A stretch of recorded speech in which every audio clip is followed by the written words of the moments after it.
El primer mensaje evangélico que dio la iglesia, ¿en qué libro estará de la Biblia? Primer mensaje evangélico de la Biblia. O cristiano. En los Hechos. ¿En qué libro estará?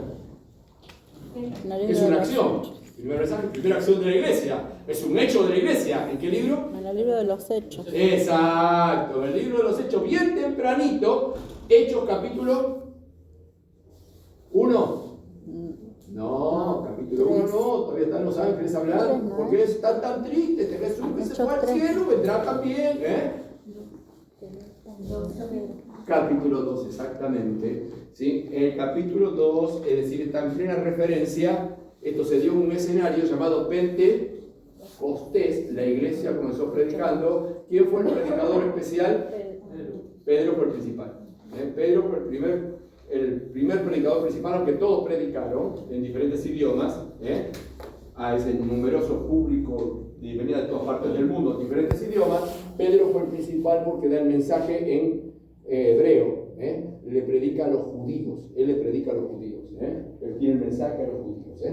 Bueno, voy a comenzar entonces, tengo que leerlo todo para que podamos entender de quién predicaron, porque en definitiva, lo que vos estás escuchando, cada culto que venís y lo que tenés en tu casa cuando abrís la Biblia, es esto.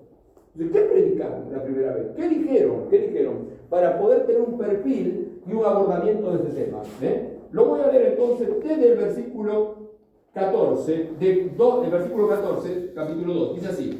Entonces Pedro, poniéndose en pie con los 11, alzó la voz y les habló diciendo: varones judíos y todos los que habitan en Jerusalén, se refería a los turistas, a los gentiles, esto les sea notorio. Si ustedes ven el versículo, en otros dos versículos anteriores, el 12, en Pentecostés ocurre ese estruendo y todo eso, y hablaban en diferentes lenguas, estaban perplejos y la gente decía esto, en el versículo 12, ¿qué quiere decir esto? Todavía se sigue haciendo esta pregunta, la pueden usar para predicar evangelísticamente. Quizás te estás preguntando qué quiere decir esto. ¿Por qué cantamos? ¿Por qué hablamos de Jesús? ¿Por qué damos gloria a Dios? ¿Por qué la hermana dio testimonio? Es una linda pregunta para los predicadores. Anótenla si quieren hacer un mensaje evangelístico alguna vez. ¿Qué quiere decir esto? Es lo que pregunta el vecino. ¿Por qué vienen? Vienen muertos de frío, ¿están locos? ¿Qué quiere decir esto? Claro, hay que hacer explosión, que llame la atención, ¿no? Es obvio. O sea, tiene que haber que comido testimonio. Tiene que haber un testimonio. ¿Esto? ¿Qué quiere decir esto? ¿Qué es esto? Entonces, bueno, así que eso dio lugar justamente al mensaje. Otros se burlaban. ¿Cómo va a seguir ocurriendo hoy? ¿Cómo sigue ocurriendo hoy? Se burlaban otros. Entonces Pedro, versículo 14, poniéndose en pie, con los 11 alzó la voz y les dijo, y les habló diciendo: varones judíos y todos los que habitan en Jerusalén, se refería a los gentiles también, esto les sea notorios y oigan mis palabras. Porque estos no están ebrios, como ustedes suponen, porque son las 9 de la mañana, la hora tercera. Mas esto es lo dicho por el profeta Joel. Quiero que vayan viendo la metodología del mensaje. Mas esto es lo dicho por el profeta Joel. En los postreros días, dice Dios, derramaré mi espíritu sobre toda carne. Vuestros hijos y vuestras hijas profetizarán. Vuestros jóvenes verán visiones. Vuestros ancianos soñarán sueños. Y de cierto son mis siervos y mis siervas. En aquellos días derramaré mi espíritu y profetizarán. Está dando razón a por qué está sucediendo lo que está sucediendo, ¿sí? Por eso estamos hablando todo esto, dice Pedro. Y daré prodigios arriba en el cielo, señales abajo en la tierra, sangre y fuego y vapor de humo. El sol se convertirá en tinieblas y la luna en sangre, antes que venga el día del Señor grande y manifiesto. Y todo aquel, acá está el Evangelio, y todo aquel que invocare el nombre del Señor será salvo. Varones israelitas, ¿todavía no saben ellos quién es el Señor? No lo saben, no lo conocen por la ley nomás. Todo aquel que invoque el nombre del Señor será salvo. Ahora se los va a revelar. Varones israelitas, escuchen estas palabras. Jesús Nazareno, ahí está ya predicando, pleno evangelista. Varón aprobado por Dios entre ustedes. Lo vieron ir a la verdulería, a la carnicería. Ustedes vieron cuando andaba por las calles predicando. Dice, varón aprobado por Dios entre ustedes con las maravillas, prodigios y señales que Dios hizo entre ustedes por medio de Él, como ustedes mismos saben. A este, entregado por el determinado consejo y anticipado conocimiento de Dios ya lo tenía en cuenta que iba a suceder esto, prendieron y mataron por manos de inicuos, crucificándole, al cual Dios levantó, suelto los dolores de la muerte, por cuanto era imposible que fuese retenido por ella. Porque David dice de él: veía al Señor siempre delante de mí, porque está a mi derecha, no seré conmovido. Por lo cual mi corazón se alegró y se gozó mi lengua. Y aún mi carne descansará en esperanza, porque no dejarás mi alma en el Hades, ni permitirás que tu santo vea corrupción. Me hiciste conocer los caminos de la vida, me llenarás de gozo con tu presencia. Todo párrafo en la Biblia que está para adentro, ¿tienen Biblia todas escritas de papel? Les pedí que vengan con Biblia de papel, lo posible. Todo párrafo que se encuentra de la línea del margen para adentro se refiere a un pasaje donde se está citando. ¿Se comprende esto? O sea, se está documentando con otro pasaje. Si alguna vez se dijo eso, o a eso se refiere. Así que bueno, para que lo tengan en cuenta. Por eso se debe estudiar lo posible con Biblia papel, dentro de lo posible, para estudiar. La otra va a llevar en el colectivo y ir al laburo.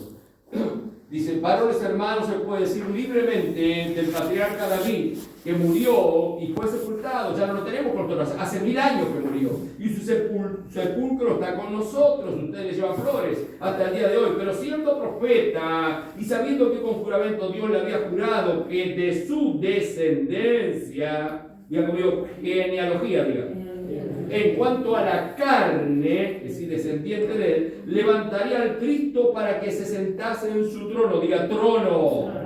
Ahí está.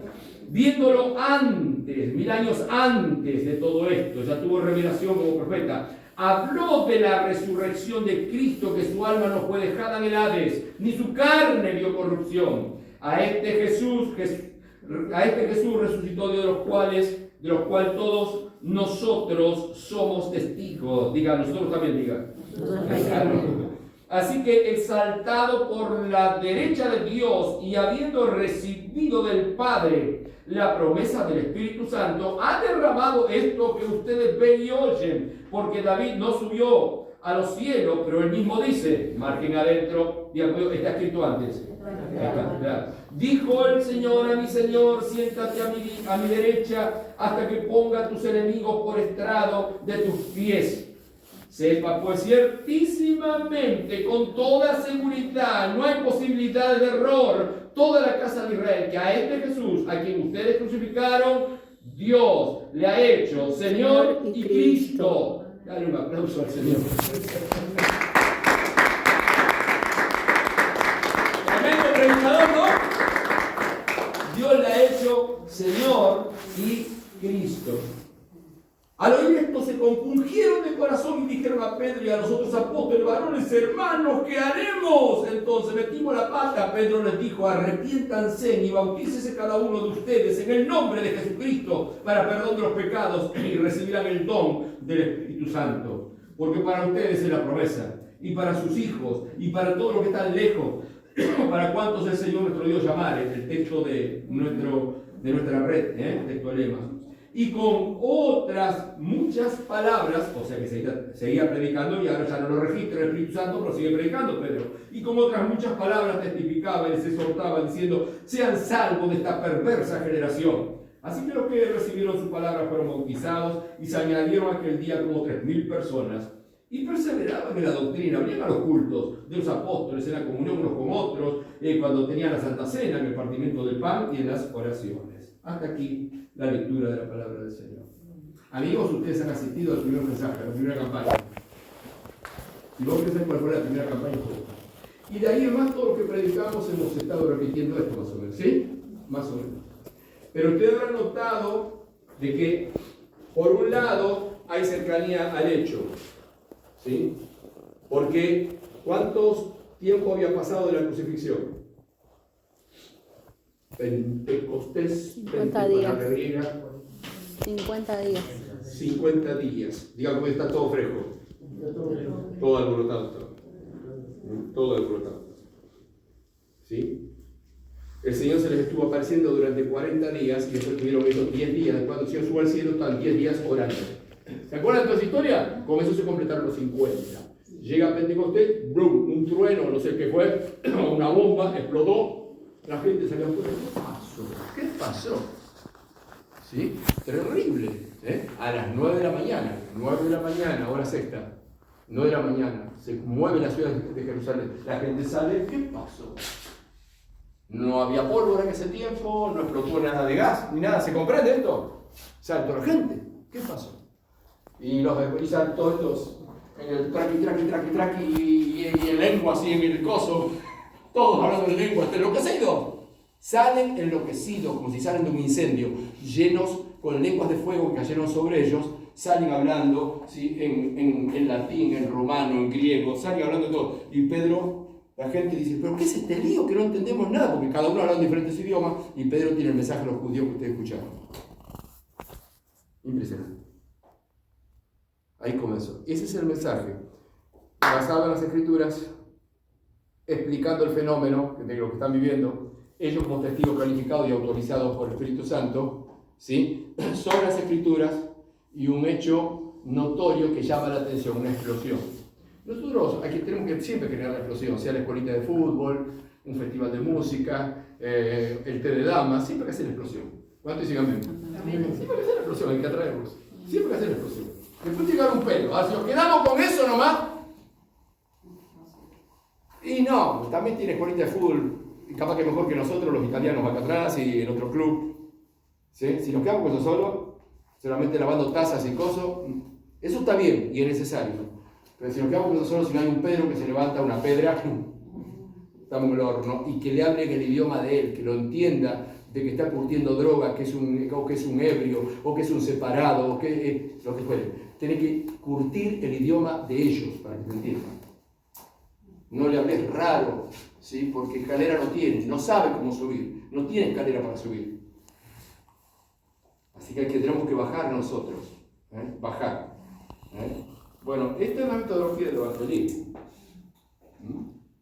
para que tengamos una idea. Bueno, este es el primer mensaje que encontramos acá, ¿sí? En el libro de los Hechos, y se menciona algo muy interesante que obviamente es el tema del reino. ¿Por qué decimos que el tema es el reino en este primer mensaje también, aparte de la crucifixión? La clave es la crucifixión.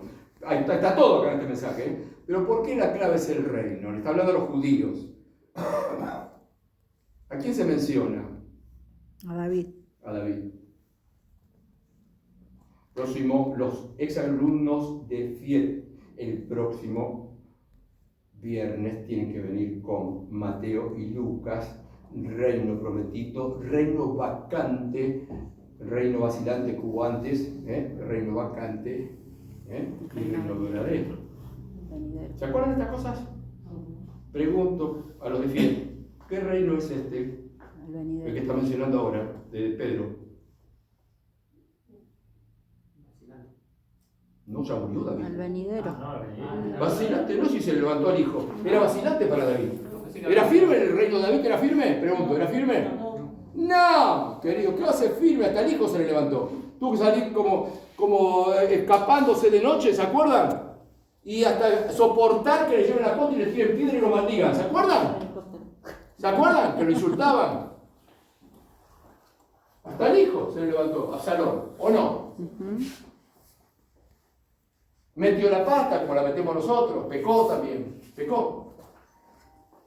O sea que era un reino seguro, vacilante. Lo único que tenía era lo que había recibido Abraham, era una promesa, que nunca te va a faltar un descendiente en el trono. Así que cuando predica Pedro allí en Pentecostés, es un reino vacante. Lo vamos a estudiar, no se lo pierdan el viernes. Hoy no voy a entrar en esa, porque lo van a hacer lo de fiel. Así que vengan preparaditos. Así que se va a basar sobre eso. Traigan los libros, estudien. Porque yo creo que estudiaron como 2 años y creo que debe tener un significado. Y es un resumen. En definitiva es un resumen. Así que bueno. Así que nos encontramos de que Pedro les está predicando en un tiempo de reino vacante. Reino vacante. No hay rey. No hay rey. ¿Sí?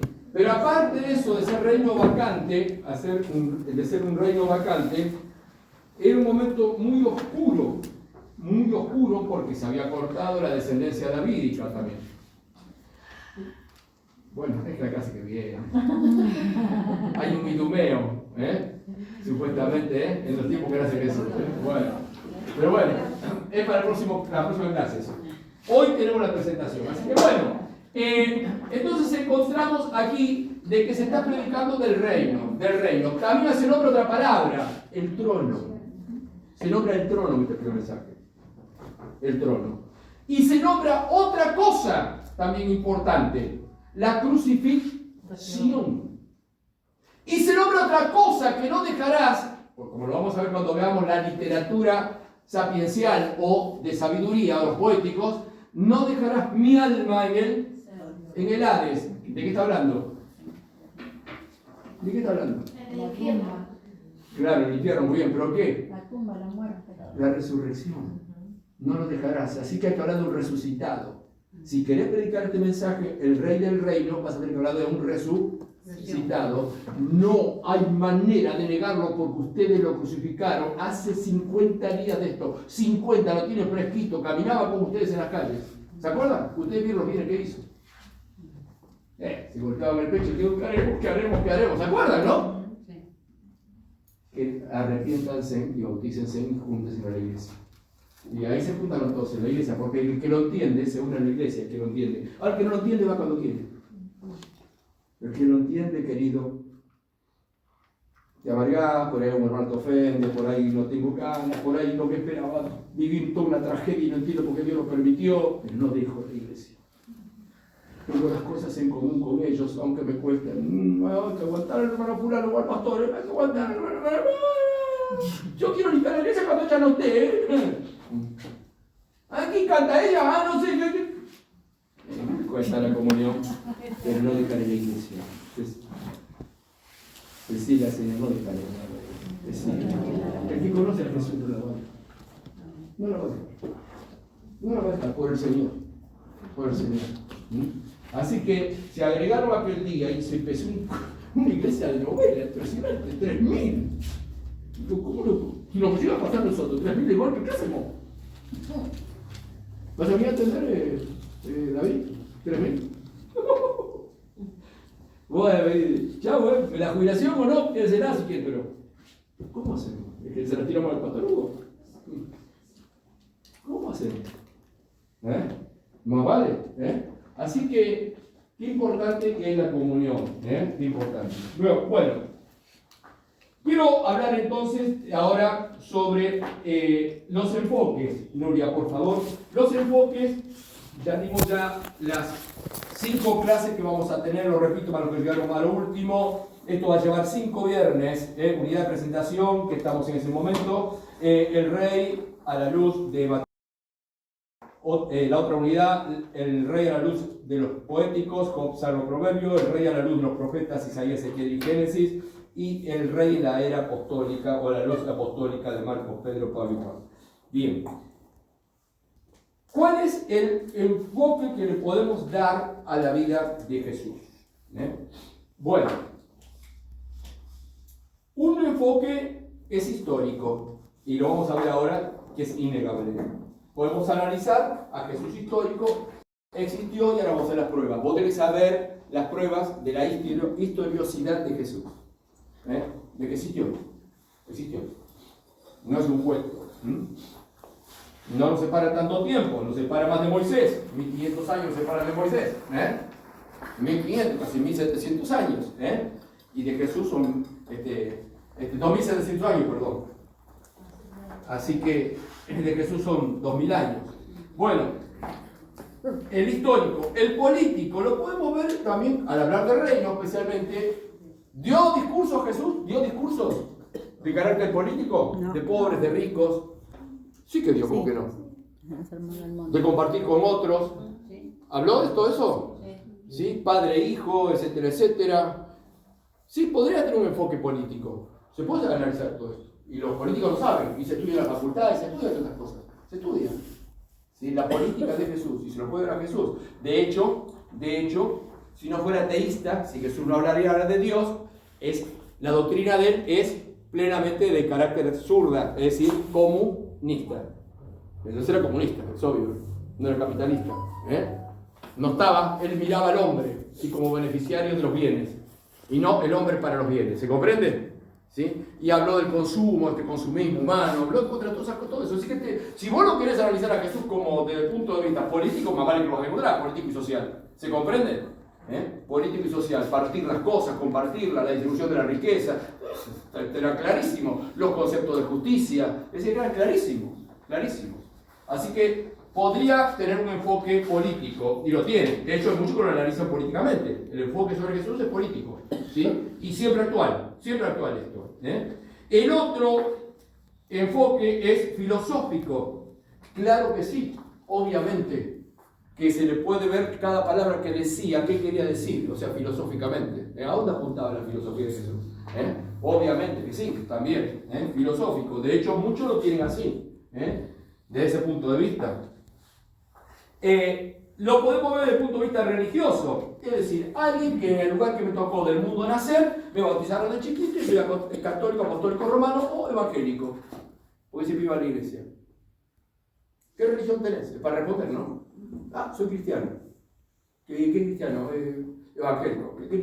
Católico, apostólico romano, obvio, se puede decir. Soy cristiano. Mormón. Soy cristiano. Testigo de Jehová. Soy cristiano. Sí. Y no te va a decir, ¿cómo que no es cristiano? Mamá, es cristiano, cree en Cristo. Así que puede dar para muchísimas concepciones religiosas. Y soy un religioso. ¿Se comprende? O soy evangélico. ¿Sí? Así que, es más, a veces se conoce más la costumbre de esa denominación que a Cristo mismo. Que a Cristo mismo. Así que se puede tener esto. O espiritual, histórico, político, filosófico, religioso y espiritual. ¿Qué significa espiritual? Se me revela mi corazón. Y entonces le empiezo a cantar. Yo me sigo enamorando. ¿Por qué es espiritual? No puedo parar. Hay otro que dice, no puedo parar de, ¿no? Bueno, de alabarte. Sí, está enamorado, algo le sucedió. Ese es espiritual, se le reveló. Se le reveló Jesús. Otro no lo tiene como religión, pero no se le revela. Entonces sigue todo el mundo así. No falta ningún domingo, pero lo sigue todo así. Hasta puede contestar el capítulo y etcétera, etcétera. Pero no se le mueve, nada. Si es hippie, no se le mueve un pelo. Y si es pelado, no sé, pero no se mueve. No se le mueve nada. Impávido, ¿viste? Impávido. Murió por otros pecados. Y el otro da, gloria a Dios, aleluya, y llora, capaz. Lo da como un conocimiento religioso y una costumbre. O va como el ramito en la Pascua a la iglesia para que se lo bendigan el ramito. Así que hay muchas posibilidades del enfoque. Hay muchas posibilidades del enfoque. Ahora, todas estas también en su conjunto también tienen que ver. En los conceptos políticos, los conceptos religiosos, podemos conocerlos también. Podemos conocerlos, debemos también, en lo posible. ¿Sí? Así que bueno, todo esto es importante que lo podamos estar viendo. Cuando Pedro hace el llamado, fíjense que le presenta al Cristo religioso que cumple las profecías de Joel, ¿sí? Y le dice, y recibirán, todavía no lo recibieron, y recibirán el don del Espíritu Santo. Ustedes crean, digan, sí, creo, ahora me arrepiento, dámelo. Necesitan el Espíritu Santo para poder cantar, yo me sigo enamorando, yo voy a ir a los reuniones de los hermanos, yo voy a ir. Claro, ahí sí tienen que estar enamorados, si ¿qué regalo le va a hacer si no está enamorado? ¿Qué le voy a dar? Tengo otros amores, tengo otros intereses, entonces no me interesa. Así que, o es algo más Jesús en mi vida, es algo más. Así que esto es muy importante entenderlo. ¿Qué cosas tenemos sobre Jesús? Bueno, las profecías, vamos a anotar profecías. Obviamente ustedes lo vieron en el primer mensaje, Pedro habla de las profecías, habla de las profecías. Tanto de Joel como también la profecía de David como profeta. La resurrección que profetiza, que predica Pedro, se basa en la profecía de David. Ya cuando lo veamos los poéticos, no dejarás mi alma en el Hades, ni verás que tu santo tenga corrupción o se pudra su cuerpo. Bueno, otro aspecto que legitima justamente a Jesús es la propia controversia. Jesús genera controversias en sí o en no. No siempre. Entonces ni te gasté contestar. Pero como es una realidad molesta, Jesús es una molestia. Jesús se te presenta siempre como, vamos a finalizar este estudio hoy, con la pregunta de Pilato. ¿Qué haré de Jesús? Siempre se te va a molestar o te vas enamorado a él o te molesta. O te molesta. Una de las dos. Es decir, te genera controversia, le voy a discutir. Y voy a decir, ¿por qué? ¿Y por qué?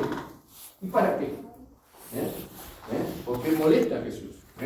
Entonces, las controversias sobre Jesús le dan legitimidad. Políticamente, si alguien quiere tener lugar político, no necesita siempre buscar el lado del apoyo. También puede buscar la controversia y siempre por las controversias siempre lo están reporteando. Es el único loco que opina así. ¿Se entiende esto? Y sigue teniendo su espacio. ¿Se dan cuenta? La controversia te da lugar. Te da lugar. Te hace famoso la controversia. Te da lugar. Entonces Jesús, también las controversias lo ubican como una realidad. Lo ubican como una realidad. El título y carátula, los reconocimientos que se hizo de Jesús. En Juan 19, 19 y 20. ¿Quién lo quiere leer? Juan 19, 19 y 20. Vamos. Juan 19, 19 y 20. ¿Qué es lo que dice? Rapidito.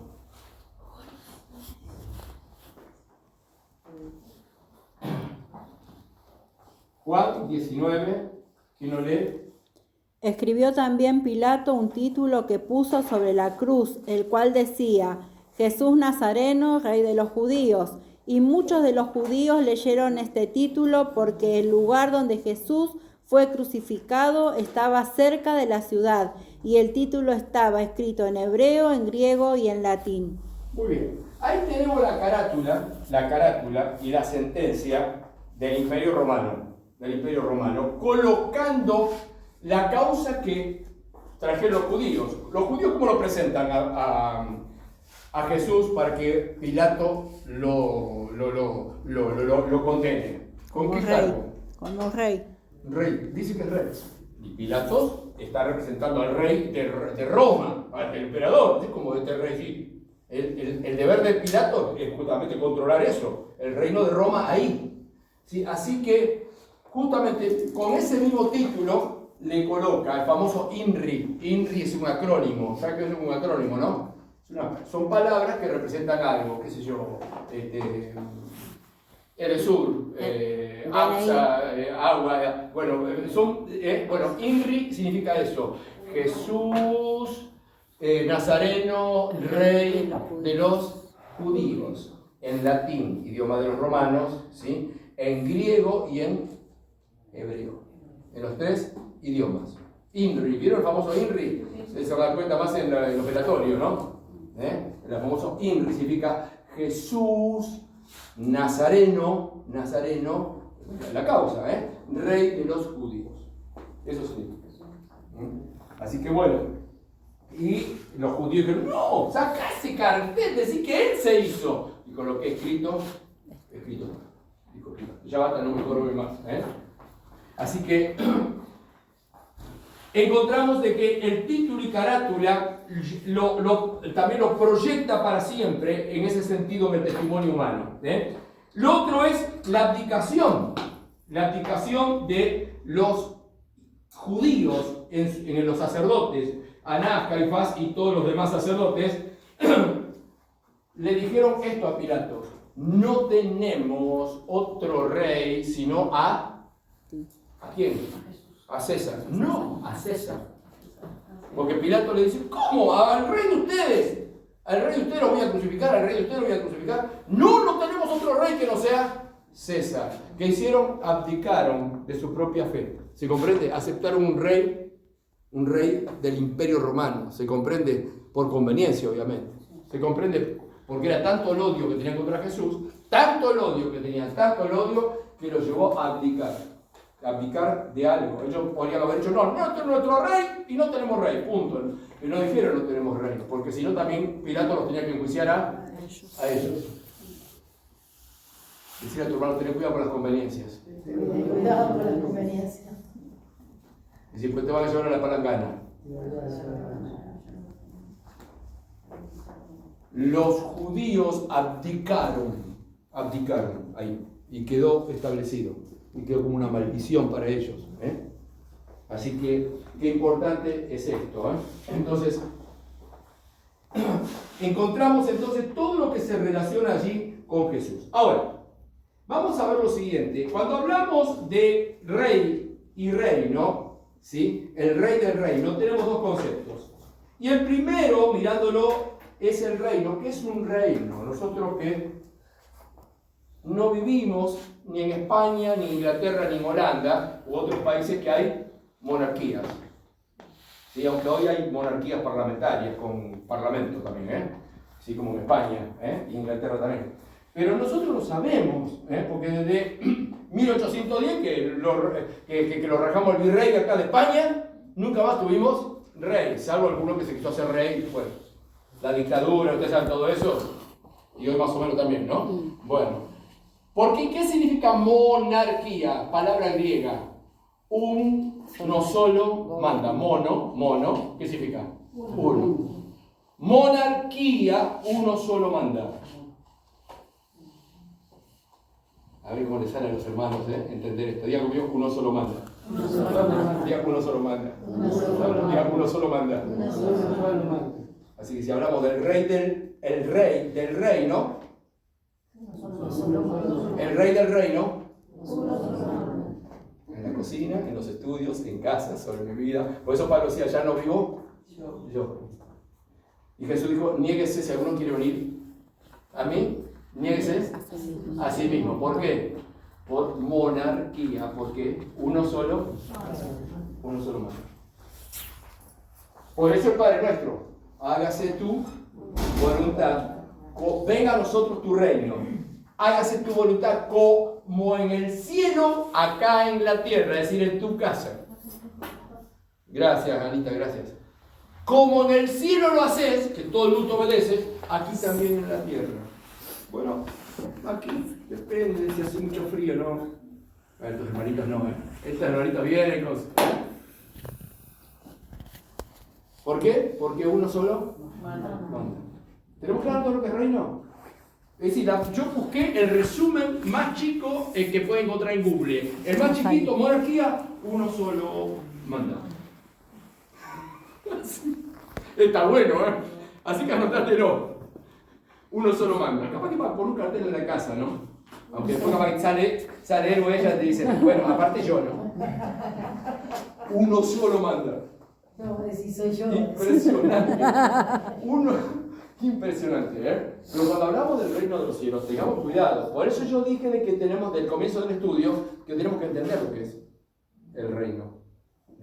Uno solo manda.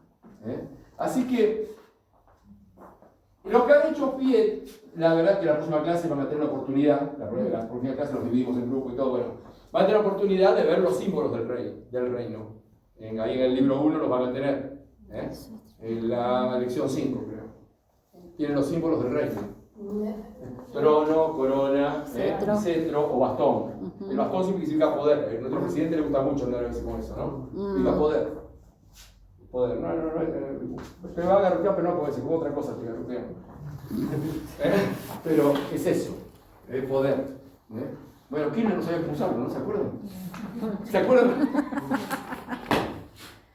Que a veces no saben cómo usar el poder, es cierto, ¿no? Pero acuérdense los símbolos del reino, que lo vamos a ver la semana que viene. Lo vamos a ver.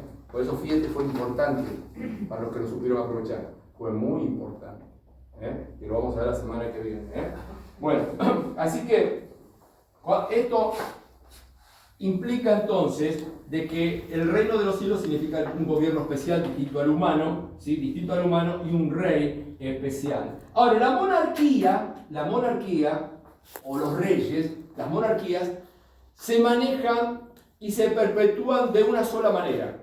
¿Cómo se perpetúa una monarquía? ¿Por qué? El viejo va a durar hasta los 70, 80, 90, 100. Hereditario es. Exacto. Diga conmigo, linaje real. Diga, linaje. Es decir, el hijo hereda. Diga de vuelta, el hijo hereda. El hijo Diga, hereda. el hijo hereda. El hijo hereda. Vaya levantando el índice para arriba. Diga, el hijo hereda. El hijo hereda. Diga, el hijo hereda. El hijo hereda. Diga, todas las cosas. Todas las Dale un aplauso, cosas. ¿la sabes, no? Te vas dando cuenta, ¿no? De la teología, te vas dando cuenta de la teología. Y es interesante porque el hijo hereda, pero sus hijos son coherederos. ¡Dale un aplauso! Coherederos. Son coherederos del reino. Así que qué interesante es esto para que vayas entendiendo. Así que reinamos juntos con el Señor. Así que por eso va a decir en Hebreos de que él lo constituyó heredero de todo, el Hijo. Bien, y en este sentido, heredero, ya desde el punto de vista también de toda la raza humana, iban a creer en él, heredero. Por eso hay preciosas y maravillosas promesas que están para nuestra vida, y la vida es chica y corta, y no tenemos fuerzas para andar, pues ya nos fatigamos, ya se va, parece. Tenemos una herencia preciosa. Dale un aplauso al Señor, tenemos una herencia tan grande que no la podemos explicar ni imaginar, no hay manera, pero la creemos. Bueno, entonces tenemos los enfoques histórico, político, filosófico, religioso o espiritual, si es revelado al corazón. Tenemos las profecías que van a dar fundamento a todo esto, las controversias de aquellos que están en contra, inclusive, en los reconocimientos que hemos encontrado, inclusive hasta en el título INRI que puso Pilatos, y también la abdicación de que reconocían que Jesús justamente se autoproclamaba rey y no lo querían. Bueno, quiero que veamos ahora otro aspecto importante, ¿sí? Sobre esto. ¿Sí? ¿Cómo sabemos, ya en enfoque histórico, cómo sabemos que Jesús existió en realidad? ¿Cómo sabemos? Bueno, hay muchísimas fuentes. Obviamente la fuente de fe para los cristianos, ¿cuál es? ¿El Antiguo Testamento, el Nuevo Testamento? ¿Cuál es? ¿La Constitución Nacional Argentina? ¿Cuál es el fundamento? De que Jesús existió.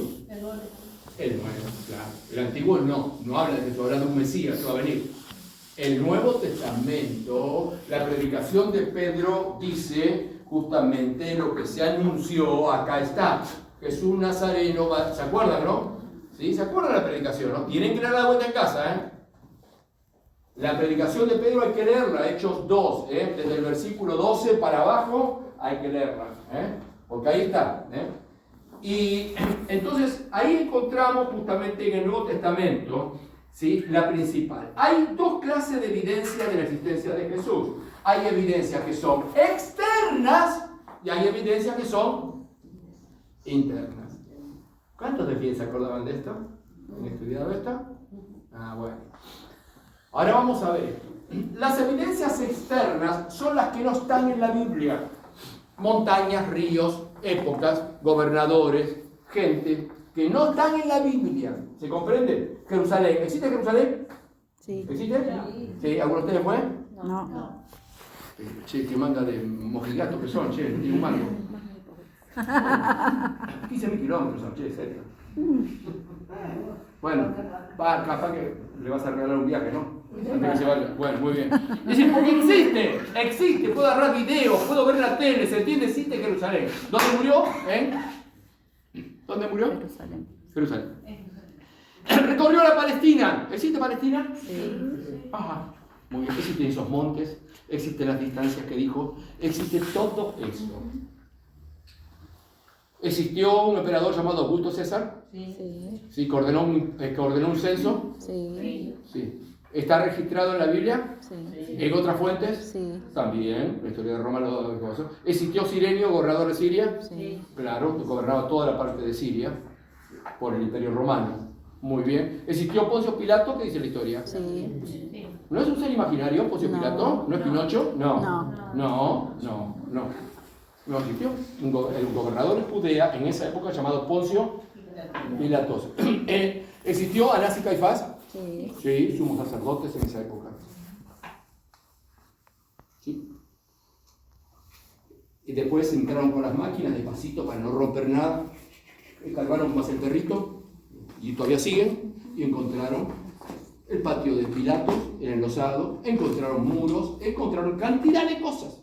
Son las evidencias externas. Las evidencias externas también tienen que ver con documentación de historiadores que no son cristianos. Historiadores que no son cristianos y que dan testimonio de todo esto. Es como decir que un radical diga que existió Perón, o que un peronista diga que existió Balbín, o algo así. ¿Se entiende lo que quiero decir? No, yo soy peronista, pero reconozco que existió un hombre llamado Balbín, o Hipólito Yrigoyen. ¿Se entiende esto? Entonces hay escritores que no son cristianos que dan testimonio de esto, que todo esto existió, de lo cual nosotros creemos. Evidencias externas. Anótenlo, las evidencias externas. Y vamos ahora a las internas. Los hermanos que estudiaron Fiat y tienen sus libros todavía, sería bueno que repasen las evidencias externas. Hay mucho más que lo que te enseña Fiat. Fiat te enseña un poquitito, ¿sí? Como para que te entusiasmes, pero es muchísimo, Así que está muy bueno con las fechas, los descubridores, quiénes fueron los arqueólogos, está todo, Así que a veces los que menos lo saben son los propios cristianos. Bueno, vamos a las evidencias internas. La evidencia interna se analiza especialmente, la evidencia interna es la que el propio Nuevo Testamento tiene. El Nuevo Testamento tiene. Diga conmigo, la evidencia interna es el propio Evangelio, es decir, el Nuevo Testamento. Y se lo aborda con esta materia de investigación que se llama crítica textual. ¿Puedo creer? Crítica textual. ¿Qué significa? Que se analiza lo que está escrito. Si lo escribió Mari, ¿en qué época lo escribió? Y si ella lo escribió en otra época, o ella. Y se comparan las fechas y si no se contradicen. A ver si dicen lo mismo. A ver si las llaves se guardaban al mismo lado. ¿Se comprende esto? Para ver si coinciden. Porque si Andrea dice que las llaves se guardaban en el ropero y Julia dice que era al costado de la cocina, ¿quién miente de los dos? O no hay llaves, es un mito, o hay algo que no está de acuerdo. ¿Estamos de acuerdo? Pero si ella escribe, bueno, hace 10 días, iba a decir 70, ella escribe tal fecha, tal siglo, y coinciden en el mismo lugar los hechos y con las mismas condiciones. De hecho, hay 3 evangelios, se llaman sinópticos, que escriben los mismos episodios de diferentes enfoques, llamados sinópticos. Las evidencias internas, se les llama crítica bíblica. Es decir, nosotros, no en el afán malo, analizamos el Nuevo Testamento con ojos de estudio, ¿se comprende? Se le llama crítica bíblica. Y Jesús ha pasado y pasa por la crítica bíblica en el Nuevo Testamento. Así que en este sentido vamos a ver. En la crítica bíblica textual, o la crítica textual tiene que ver con esto. 2 cosas importantes. 3 cosas importantes. Anotar. Crítica bíblica, crítica textual. Si llegan a un seminario, te lo van a estudiar. Crítica textual tiene 3 cosas. Presten atención. Si llegan a entrar a un seminario o leen un libro, tiene 3 cosas. La primera es cantidad de copias. Una cosa es que uno diga, uno solo, dentro de 300 años, diga, existió Messi, uno solo diga. ¿Se comprende? Y otra cosa es que lo digan 3000. No sé si me comprenden. Entonces, existió serio Messi. ¿Se comprende lo que les quiero decir? Existió. Hay 3000 tipos que dicen esto. ¿Se entiende esto? No. Cantidad de copias. Cantidad de copias que hay, ¿sí? Si dice que se llamaba Judas y todo el que se llamaba Judas. Ahora, si uno solo lo decía, bueno, qué sé yo, si es un trasnochado o lo que sea. ¿Se comprende lo que quiero decir? En la crítica textual, la cantidad de copias. En segundo lugar, la cercanía al hecho. La cercanía al hecho. Una cosa es opinar de hace 10 días atrás y otra cosa es opinar 150 años después. Ay, no me acuerdo cómo era, me parece que... ¿Entienden lo que quiero decir? No, pero a mí me dijeron distinto. Es decir, que la cercanía al hecho, la proximidad al hecho de esa copia, ¿cuándo se escribió? ¿Cuándo se levantó? Como cuando investiga la policía o un fiscal, ¿no? Trata de, cierra la zona y saca ahí las fotos ahí, ahora, porque está cercano al hecho, porque después cambia la zona, No sé si me comprende. La cercanía al hecho, fundamental. ¿Cuán cerca esa copia que se escribió del Nuevo Testamento, cuán cerca está del tiempo de Jesús? ¿Cuánto tardaron en escribir para ver si se cambió algo? Bueno. Lo tercero es la similitud. Es decir, que estén diciendo lo mismo. Que estén diciendo lo mismo. Son tres aspectos de la crítica bíblica. Queridos, ustedes están teniendo una clase de seminario, lo digo con toda humildad, lo digo, pero es así. Ustedes están teniendo conocimientos de seminario. ¿Se comprende en estos momentos? Por eso es muy importante. No es solamente creo, sino por qué creo. Nosotros en la fe creemos. ¿Sí? Y cuando crecemos en la fe, decimos ¿por qué creo? ¿Se entiende lo que estoy diciendo? Una cosa es decir creo, sí, yo creo, y otra cosa es ¿por qué creo? ¿Se dieron cuenta? Obviamente que un predicador, un pastor, o un líder, o un maestro, tiene que saber, tratar de buscar, de enseñar por qué cree. ¿Por qué cree? ¿Me van siguiendo hasta acá? ¿Futuros pastores? ¿Futuros pastores? No es así nomás, por eso hacen las congregaciones tan flacas, por cualquiera hablar que cree. Sí, está bien que cree, está bien, perfecto, pero tiene que también buscar saber por qué cree. Y ahí hay que quemarse muchas pestañitas. Hay que estudiar. Por eso Pablo le decía a Timoteo de que estudiara y que persista. Es muy importante. Muy bien, entonces la crítica textual tiene esto. Ahora vamos a ver un poquitito entonces estas cosas en movimiento. Un poquito en movimiento. ¿Sí? Sí, bueno. Bueno, ahora vamos a ver un análisis comparativo. Digan, análisis comparativo. Bueno, anótenlo si quieren. Muchos de ustedes, como el caso mío, somos neófitos, porque acá terminamos la escuela primaria y a la apurada la secundaria. Tenemos muy poco acceso a la cultura general, lo cual no significa que seamos buenos o malas personas. ¿Me entendieron? Pero no tuvimos acceso a una educación superior. Acá esta parte la tendría que estar dando Adrián Blanco, porque es profesor de filosofía, o el pastor Omar, porque es profesor de historia. ¿Se comprende? Pero bueno, pero su papi no es así. Pero escuchen bien. Sin otros nombres para ustedes serían tipos claves de la historia de la humanidad que escribieron. Heródoto escribió en el 488 al 422 a.C. Heródoto. Sabemos la historia de la antigüedad, en muchos casos por Heródoto, un griego, un cabezón. ¿Saben cuántas copias hay de lo que escribió? Que se encontraron en todos los tiempos hasta aquí. Él escribió casi 500 años antes de Cristo. ¿Saben cuánto? 900 copias. Pedacitos, ¿no? Lo que escribió Heródoto. Bueno, la facultad capaz que estudiaste algo. ¿Sí? Heródoto. Tucídides, entre el 460 y el 400 antes de Cristo. También 900 copias se encontraron. Tácito. Miren, cerquita derecho. Escribió 100 años antes de Cristo. ¿Saben cuántas copias hay? Hay 1100 copias. 1100 copias. De la historia de la humanidad estoy hablando.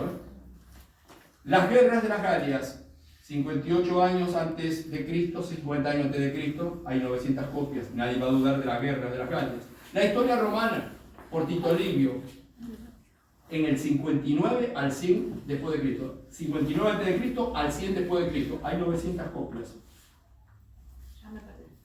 No, pues eso no hace falta colocarlo. Yo lo coloco como ejemplo. No, es que esto no es materia para aprender. Yo quiero que presten atención, que abrimos el choclo para que veamos ahora, porque todavía no dije nada. ¿Cuál es la máxima cantidad de copias de estos historiadores del mundo de la era antigua? ¿Cuántas? Hasta ahora, 1900.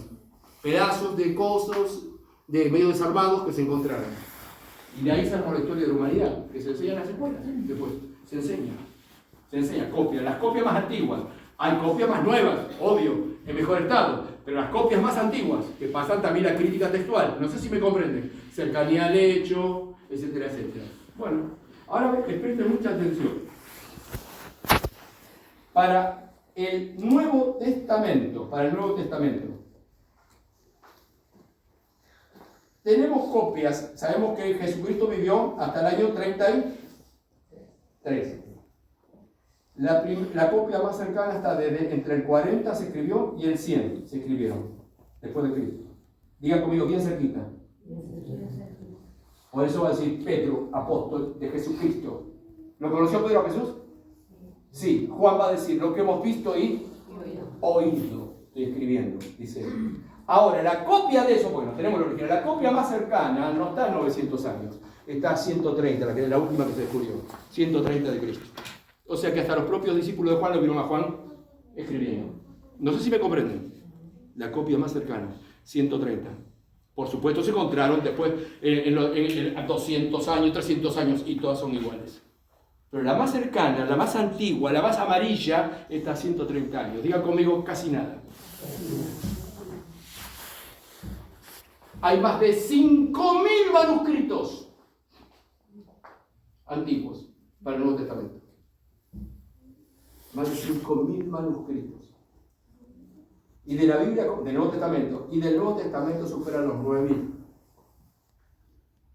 Es impresionante el testimonio que tiene, no sé si me comprenden, la Biblia. Porque los que se descubrieron en el año 1100, los que se descubrieron hasta ahora, ¿cuánto hace que los últimos descubrimientos con el Mar Muerto, que se descubrieron todos esos manuscritos? Fue impresionante. Son los mismos que tenemos nosotros, ya los tenemos ya traducidos, como si estuvieran hechos juntos y separados por 1000 y pico de años. La Biblia que tenemos nosotros de Juan, que está hecho por las copias, el Evangelio de Juan, que nosotros tenemos, las traducciones y todo eso, coincide con la que está a 130 años de Cristo. Dale un aplauso a Dios. Palabra de Dios, guardadita hasta que la van descubriendo. Impresionante. Así que encontramos nosotros esto. El historiador judío más famoso de toda la antigüedad, se llamó Josefo. Él nació en el 37 después de Cristo, es decir, que Cristo fue crucificado, subió a los cielos, resucitó Jesús, y 4 añitos después nació Josefo. 4 años después. Es el más famoso de todos los judíos. No cristiano. No se hizo cristiano. Escuchen bien lo que dijo Josefo. Ahora bien, hubo alrededor de este tiempo, escribe Josefo, que es de ese primer siglo, de este tiempo, Jesús, un hombre sabio. Sí, es lícito llamarlo hombre, porque él era un hacedor de obras maravillosas, un maestro de tales hombres que reciben la verdad con placer. Atrajo hacia él a muchos de los judíos, a muchos gentiles. Él era Cristo. Y cuando Pilatos, a sugerencia de los hombres principales entre nosotros, lo había condenado a la cruz, los que lo amaban al principio no lo abandonaron, porque se les apareció vivo a ellos de nuevo al tercer día, como los profetas divinos habían predicho. Estas y 10.000 cosas maravillosas concernientes a él y de la tribu, me llamaban a la iglesia, y de la tribu de los cristianos, en la época de Josefo le decía la tribu de los cristianos, y la tribu de los cristianos, así llamada después de él, no se han extinguido hasta el día de hoy. Y decir conmigo, y todavía sigue. Todavía sigue. El más famoso de los escritores judíos, el más famoso, donde se hace toda la historia judía. Dice, hubo en ese tiempo un hombre llamado Jesús, que resucitó al tercer día, seguramente que comentaban ellos. Y sus seguidores siguen todavía y no lo abandonaron. Nosotros estamos a 2000 años de Jesús, ¿o no? Él estaba a unos años. Todo fresquito. Así que cuando vemos nosotros, entonces, la crítica textual y vemos estas evidencias externas e internas en la Biblia y que no se contradice el Evangelio, no se contradice, ni en las copias se contradice, ni entre los evangelios. Porque lo que los evangelios proveen son a veces perfiles del mismo suceso de diferentes ángulos, aportando un detalle que el otro no lo da, pero nunca contradiciendo. Nunca contradiciendo. Así que, qué importante es entender de que el mensaje del Señor Jesucristo tiene justamente legitimidad. Algo muy interesante fue el autorreconocimiento de Jesús. Jesús declaró, no negó que era Dios. Y usó la frase, yo soy. ¿Se acuerdan? Yo soy. Aún en el interrogatorio que le hace Pilato. Qué importante que es eso. Lo que le interesó a Jesús, inclusive en un acto de misericordia, sabiendo que él estaba ahí, lo que le dice en el interrogatorio es esto: ¿no sabes que yo tengo poder para soltarte o mandarte a la muerte? Ningún poder tendría si no te fuera dado de lo alto. Ya está establecido. Yo sé que tengo que ir como un cordero a la muerte. ¿Eres rey o no eres rey? ¿Lo preguntás por vos mismo? ¿O es una cuestión del oficio de que tienes que poner? Porque si yo quiero saber que sos rey, te necesito. Bueno, seguramente lo hubiera dicho. Impresionante. ¿Eres el hijo de Dios? Se hizo así mismo hijo de Dios. No, esas cosas yo no creo, dijo Pilato. Así que júzguenlo con su... ¿Se acuerdan? Impresionante. Así que encontramos, ni más ni menos, de que el rey tiene todas las evidencias internas y externas, ¿sí? Y que el Nuevo Testamento, con el afán de destruirlo, ha recibido toda clase de ataques que ustedes se pueden imaginar a lo largo de la historia, de agnósticos, de ateos, es decir, toda clase de ataques, de gente de alta desarrollo intelectual, de violencias brutales de los imperios que querían abolir, como el caso del comunismo en Rusia, que quemaban las Biblias, cerraban las iglesias, etcétera, etcétera. Así que no hubo manera, porque Jesús ya le había predicho, las puertas del Hades no prevalecerán contra la iglesia, no van a prevalecer. Así que, pero a veces hay que aguantar las sacudidas, y a los protagonistas de las coyunturas, a veces les sale sangre.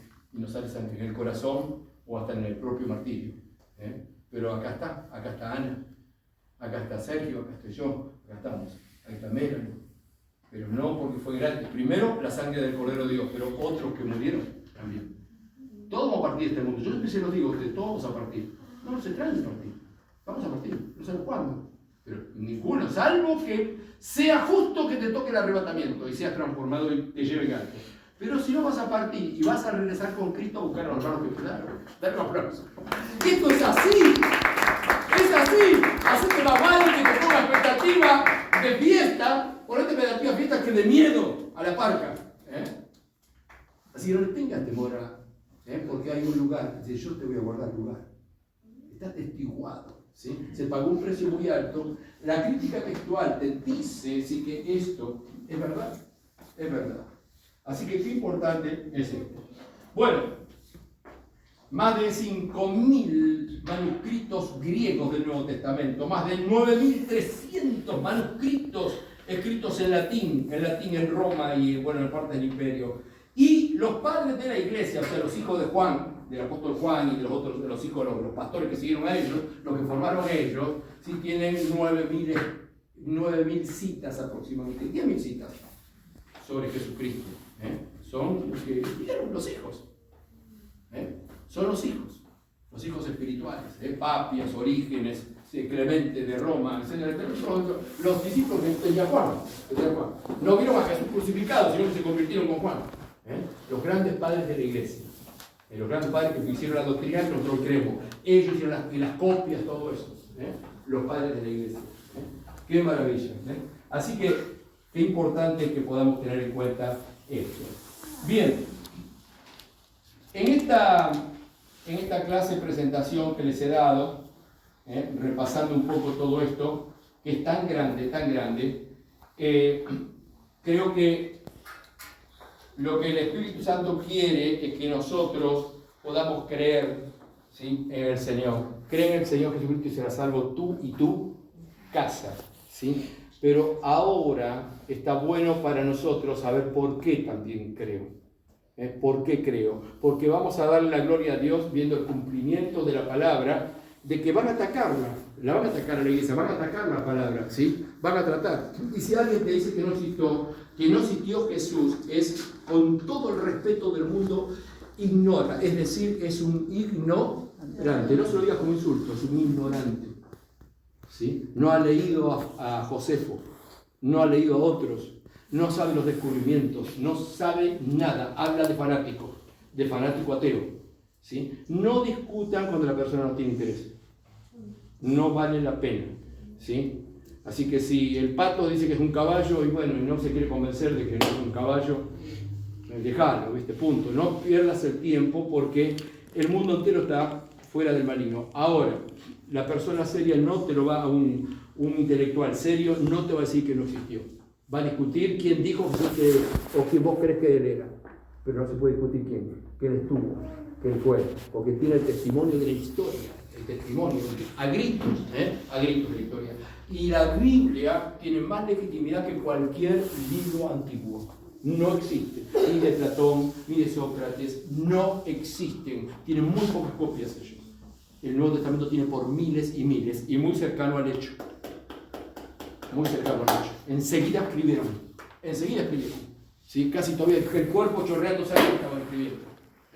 Así que es extraordinario esto, es extraordinario. Valorar tu Biblia, valorala, léela, tenela, sabés que es palabra de Dios, es palabra de Dios. Así que Cristo siempre molesta, inclusive a nosotros. Él se presenta y o haces o te pone en evidencia, ¿viste? Entonces, pero siempre es misericordioso, acordate. Y es la propuesta para todo ser humano y la única de trascendencia eterna. Esto es otro aspecto del mensaje también, que obedece a la lógica asistencial. Bueno, esto parte de mi lado, pero anotarlo también como frase, así como digo, caminemos como de la mano de Jesús, poner lógica asistencial. Lógica asistencial. La lógica asistencial es por qué existe Melanie, por qué existe Juan, por qué existe Hugo, por qué Sergio, y ahora empezó a dar vuelta a la iglesia. La lógica asistencial es la lógica de por qué vivo. ¿Sí? Uno se la tiene que plantear esta. Ahora, la lógica asistencial puede parar en Espeleta o en el cementerio Calzada y terminó. La lógica asistencial es lo que abruma a la gente y quiere entretenerse con chupetines en los kioscos. Se comprende para hacer más dulce la vida. ¿Se entiende lo que estoy diciendo? Porque total, comamos y bebamos porque mañana moriremos. O aquellas frases que no están en la Biblia, pero que lo inventó la impotencia del hombre. Muerto el perro, se acabó la rabia. Y todos piensan que termina porque lo último que vieron fueron huesos secos. Y se fue consumiendo. Mirá, un muchacho en la puerta, y al mes ya ni se lo ve. La piel pegada a los huesos se va yendo y se va haciendo chiquitito los huesos. Y sí, ¿qué te pensás cómo vas a hacer vos? Que vas a seguir creciendo después de los 80 años, vas a ir sacando músculo. Por iluso. Es algo que te inflen como hormona, no sé con qué. Pero no, imposible, porque es una lógica asistencial, vas a desaparecer. Sos bonita y sos bonito un tiempo en la lectura de lo que es la ética o lo que es la cultura humana. ¿Se comprende? Es un tiempo. Entonces tenemos que entender esto. Encuentren la lógica asistencial encontramos la lógica asistencial cuando nosotros no tenemos trascendencia. ¿Sí? Cuando yo paso, cuando me saco esa ropa. Entonces la ropa la pusieron en un pozo llamado tumba y Hugo se fue. Listo. Pájaro, no el pájaro, el pájaro salió. ¿Se comprende? Un cuerpo hermoso, precioso, cántale una voz que va. Por favor, tranquila Juan, y que no le voy a sacar puesto a nadie igual, porque voy a estar cantando en el cielo. En el cielo, pero con una voz que no va a haber un solo tenor en la iglesia hasta que usted no llegue allá también. ¿Por qué va a ser así? Entonces Jesús me dio la lógica asistencial. Camino con él, porque soy bastante torpe, ahí me pido perdón, me equivoco, ahí va hasta el día que la batería pare y el coche se detenga, ¿se entiende? ¡Bum! Ahí. La lógica que significa que lo que Dios hace no puede terminar en la nada.